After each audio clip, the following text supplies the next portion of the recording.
Hello friends, and welcome to the Pines. In today's chilling stories, innocent nights of babysitting turn into nightmares. Estranged. It was my first time babysitting Ollie, an 8-year-old boy. His mom was going on a rare date night. They had moved to the area about 6 months earlier. Another family I sat for recommended me to them, and I was excited to earn some extra cash. I was saving up for a car once I turned 17. Ollie seemed sweet, if not a little quiet. The split-level house felt cozy enough, filled with the echoes of a happy home. I had no idea that this night would turn into a nightmare. Ollie settled in with his video games on the lower level of the house, while I headed up to the kitchen to prepare dinner. As I stirred the mac and cheese, I thought I heard Ollie talking. It's not unusual for kids to chatter away while gaming, but this felt different. It felt like he was having a conversation with someone that was there. Curious, I carried his dinner downstairs, finding him completely engrossed in his game. "Hey buddy, dinner time." "Thanks," he said, but there was something off about him. I decided to address my earlier suspicion. "It sounded like you were talking to someone down here." He paused for a moment, his fingers still dancing over the controller. "I was just talking to the game," he said, but I could see a flicker of something in his eyes, something that told me I wasn't getting the whole story. I noticed the door to the garage was cracked open and felt a tinge of unease. "Did you open the door?" I asked. Ollie shook his head, swallowing a mouthful of Easy Mac. "It opens sometimes. Mom says it's broken." I wasn't sure how true that was either, but I took a quick peek into the garage and found nothing out of the ordinary. I closed the door and returned to Ollie. Once he finished dinner, we played some Mario Kart. As the evening wore on, I could swear I heard some strange noises here and there. Was that a creak upstairs, or a soft thud? I convinced myself it was just the house settling, but I was uneasy. I told myself I just wasn't used to this house, as it was my first time there. Ollie was a sweet kid, and his laughter served as a good distraction. When it was time for bed, I walked Ollie to his room. As I tucked him in, something caught my eye. Dirty footprints in the carpet leading to his closet. My heart raced. Not only did the prints look far too big to be Ollie's or his mom's, but they also looked fresh. It had rained earlier in the day, and the ground outside was muddy. It looked like a pair of boots had walked through that mud and tracked it into Ollie's bedroom. I took a breath and tried to remain calm. "Oh man," I said, "we forgot to brush your teeth. We better go do that." Ollie protested. "We already did." His face scrunched up in a mix of annoyance and confusion. "But then you had more chocolate milk, so we need to do it again," I said. He was clearly trying to remember if that was true, but eventually gave in and came with me. Once I closed the bedroom door behind us, I took Ollie's hand. "We need to stay very quiet," I said. I led him outside into the cool night air, whispering, "Do you know any of your neighbors?" He pointed to the house next door and said, "Mr. and Mrs. Hooper have a big dog." "Stay close to me," I said, leading him to the house. I could hear my own heartbeat echoing in my ears as I approached the neighbor's house. Knocking on the door, an elderly couple opened it, their faces reflecting concern when they saw the panic in mine. "Please, I need to call the police," I said, ushering Ollie inside. "I think there's someone in Ollie's house." They nodded, and Mr. Hooper dialed 911. I texted Ollie's mom, and she wrote back immediately that she was on her way home. As we waited, I kept glancing back toward Ollie, who clung to my side, his eyes wide with fear. Within minutes, I heard sirens approaching. Just as relief washed over me, a commotion erupted at the back of the house. I could see through the window a figure, a man, trying to escape, but the police were too quick, tackling him in the backyard before he could get away. It was chaos. A moment later, Ollie's mother returned, a look of terror on her face as she rushed towards the police and the man. "What the hell are you doing here?" she screamed, her voice raw with emotion. The police actually had to restrain her, trying to calm her down before she could go talk to Ollie. She hugged him tight with tears in her eyes and whispered, "I thought we were safe." It was only later that I really understood. The man was Ollie's estranged father, someone they had fled from a little over 2 years earlier. He had managed to track them down, and not for the first time. Mr. Hooper gave me a ride home. my nerves too shot to handle the 5-minute walk in the dark. A few months later, I drove by Ollie's house and saw a for sale sign out front. I never found out exactly what happened between Ollie's parents or what kind of danger he had posed, but it was clear that Ollie's mom was terrified of him knowing where to find her. I'm left wondering what Ollie was talking to his dad about while I was making dinner. The phone call. Back in high school, I used to babysit for a 6-year-old girl named Noelle. She was sweet and full of energy. I had watched her a handful of times before, and we had developed a comfortable routine. Play on her swing set until dinner, and then watch Disney cartoons until bedtime. Her parents were friendly and appreciative of my help, treating me like I was almost part of the family. One particular night, Noelle was watching The Little Mermaid, her belly full of chicken nuggets, when the phone rang. I answered, and the phone line crackled with static. A muffled voice I could barely understand said, "This is Noelle's mom." Something felt off. I hesitated and asked, "Where are you calling from?" There was a short pause before she said, "The restaurant." Something felt off. First of all, Noelle's mom always referred to herself by her first name, not just as Noelle's mom. And second, I could have sworn they told me they were going to a party, not to a restaurant. "Is everything okay?" I asked. "Yes," the crackly voice replied. "My brother is coming by, so you can leave early. He'll take over. Don't worry, we'll still pay you for the whole night." Now I was sure something was wrong. This did not sound like Mrs. Carter's voice, and they never mentioned anyone coming over. But before I could even respond, the line went dead. I walked into the living room, trying not to act how scared I was. "Hey, Noelle," I said. "Does your mommy have a brother?" She thought about it for a moment, and then said, "Yes, Uncle Billy." I felt a flicker of relief. "Does Uncle Billy ever watch you?" I asked. She shook her head. "No, Uncle Billy is in the army, and he's far, far away fighting bad guys." I forced a smile, but inside I was panicking. Trying to calm myself, I convinced myself that maybe it was just a wrong number, but they had specifically said they were Noelle's mom and mentioned her by name. Could it have just been a prank phone call?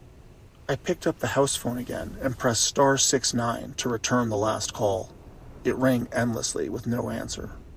I found the note Noelle's parents had left, with a contact number for the night. After a few rings, someone answered. "May I speak to Mr. or Mrs. Carter, please?" I said, trying to sound composed. "I'm their babysitter." Let me check," the voice said.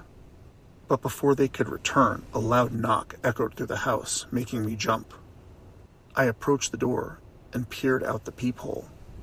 A man was standing on the front steps.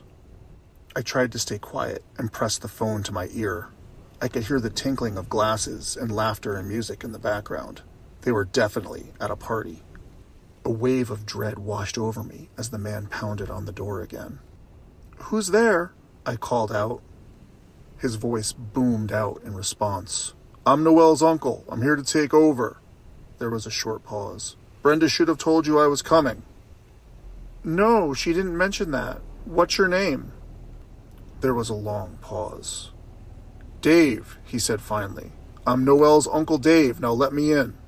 My heart dropped as I could hear Noelle's voice in my head. Uncle Billy is far, far away. Finally, Noelle's mom's voice came through the phone, clear and unmistakable. "Mary, is everything okay?" I whispered urgently. "Did you call here about a half an hour ago?" "No, I didn't. Why?" I quickly explained the situation as the man pounded on the door again, the sound echoing through the house. "Hang up and call 911, she said, her voice firm and calm despite my rising panic. "We're on our way."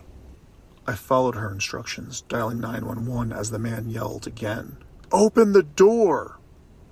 The operator told me to lock myself and Noelle in a room and wait for help. Noelle had fallen asleep watching her movie, so I scooped her tiny body up and hurried into her parents' bedroom, locking the door behind us, then moving into their bathroom and locking that door too. Noelle stirred, but stayed asleep.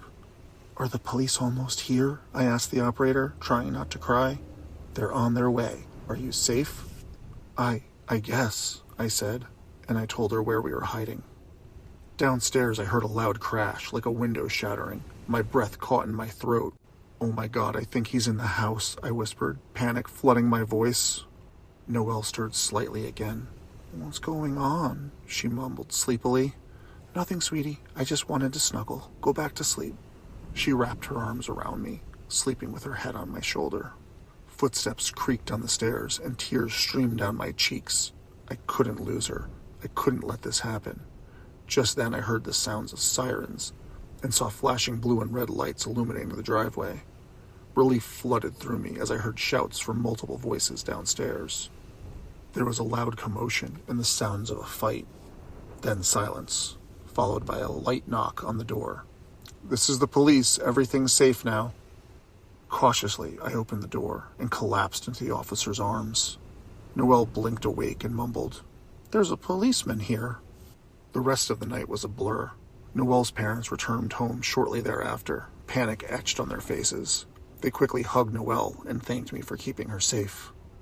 In the days to come, I'd learn the full story. The man outside was a hired hand who had flipped under pressure. The woman who called had been someone they met at a dance class Noelle had attended.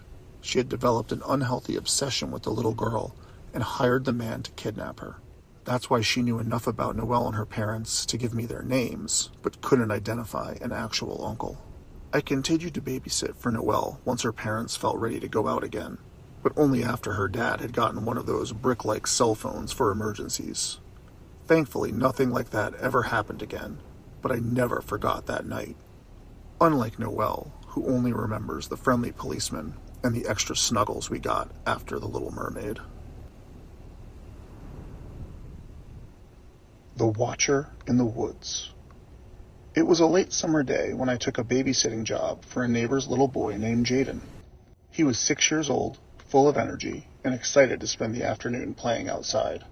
We had a blast on the swing set, running around the yard, and chasing each other with laughter echoing in the warm air. But as the sun dipped lower in the sky, I started to feel an odd sensation, a nagging feeling that I was being watched. At first I dismissed it as just my imagination. After all, this was a quiet neighborhood, and I had babysat for Jaden several times without incident. But as we moved indoors for dinner, the feeling lingered. I couldn't shake the thought that something was off. As I rinsed off the dishes in the kitchen, I glanced out the window towards the backyard.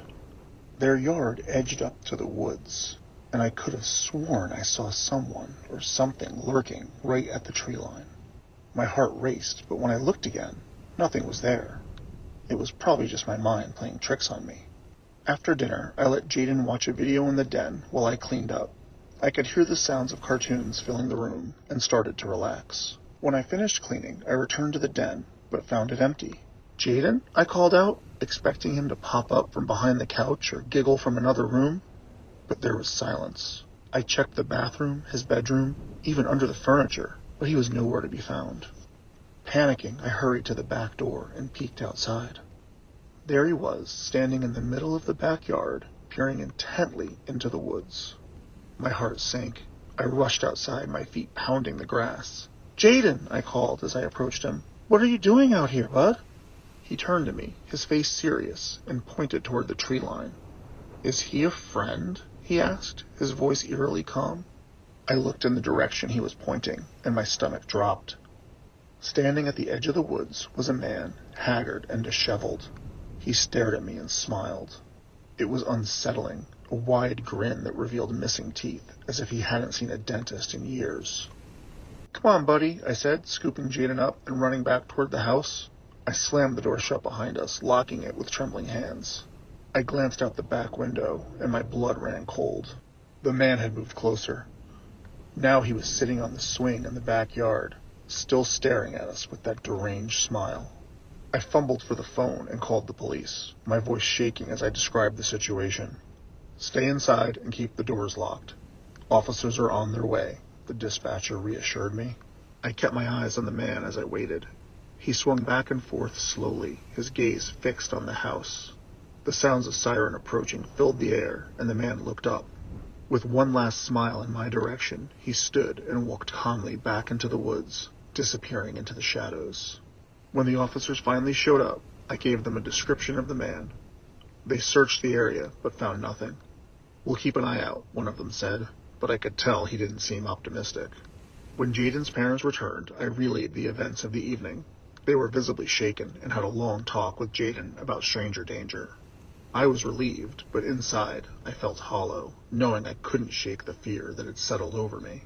I watched Jaden a few more times. Nothing like that ever happened again, but the feeling of safety was gone. Each time I heard a rustle in the bushes or a creak in the house, my heart would race, and I would scan the yard for that smile. The man is still out there somewhere, and I can't help but wonder if he's still watching. Thanks for listening. If you enjoyed these allegedly true babysitting horror stories, please like the video and subscribe to the channel. And we'll see you next time with more Whispers from the Pines.